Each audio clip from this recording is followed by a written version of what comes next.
Now back to Inside West Virginia Politics with Mark Curtis.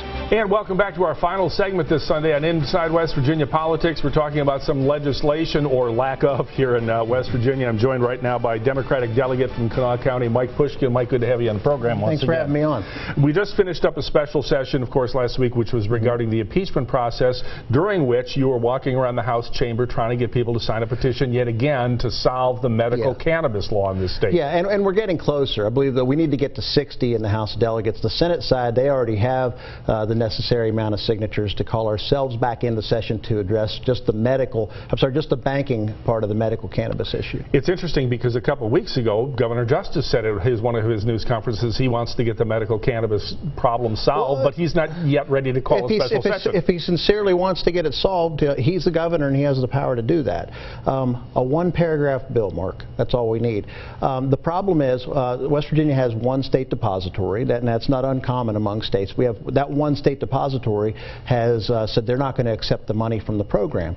So with one bill, we could just open it up to open the bidding to other financial institutions, whether they're banks or credit unions, to allow somebody else to do that business. And I'm quite certain that other financial institutions will step up and take that business. Yeah, because the problem was a number of banks in the state told the state treasurer they didn't want to be handling any of the money. No, actually, one bank. Okay, because they were concerned about federal prosecution. One bank, and it happens to be our state depository. Okay. But I can say the banks do not need to be concerned about federal prosecution, because every year when they pass a budget in Washington, or when they do the continuing resolution to fund government, I should say, not pass a budget, every year when they do that, they add an amendment that says no federal dollars can be spent on the prosecution of a legal cannabis program. And we are specifically named in that amendment. Okay.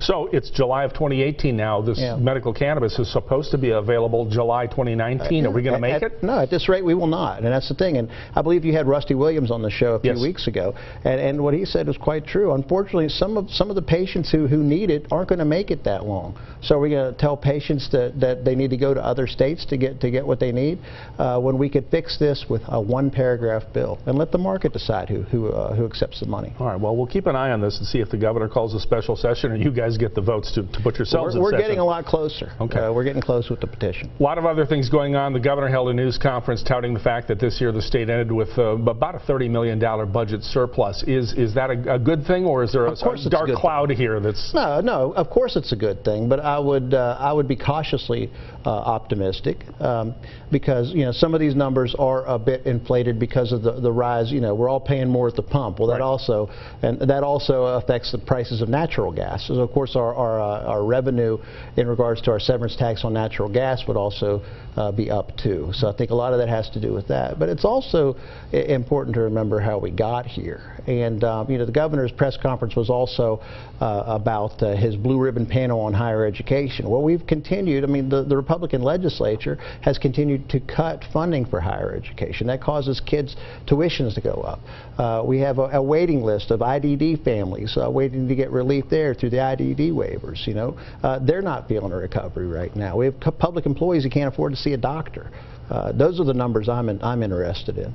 We're only down to about a minute, and I've got to ask you about this because you're on the House Judiciary Committee. When do you think we're going to see potentially articles of impeachment against one or more justices in the Supreme Court? I think that we should keep that August 14th deadline in mind. It's important to allow the voters to have a choice to decide who would fill that possible vacancy on the court that could be created if Lawfrey either decides to resign, which I hope he does, or is impeached. I think that, and I'm on the House Judiciary Committee, I think we should take it one justice at a time. And the obvious place to start would be with Justice Lawfrey. He is suspended without pay. He has federal indictments against him. I think that if we just looked at his case first, there's no reason why we couldn't finish that in order to let the voters to decide who would fill his vacancy. Yeah, and I want to make it clear to the viewers the explanation here.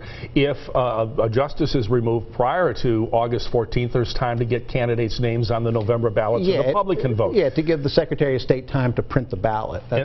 And then if it happens after August 14th, then Governor Justice simply has the appointment power. And you favor the former, not the latter. Yeah, I favor a democratic solution that would allow the people a chance to vote. That's what I favor. We thought it was going to be a quiet summer. We're very busy here. I'm glad I got my vacation in early. All right, Delegate Mike Pushkin, Democrat, Kanawha County, thanks for being here. And thank you for watching this edition of Inside West Virginia Virginia Politics. We'll see you back here next week.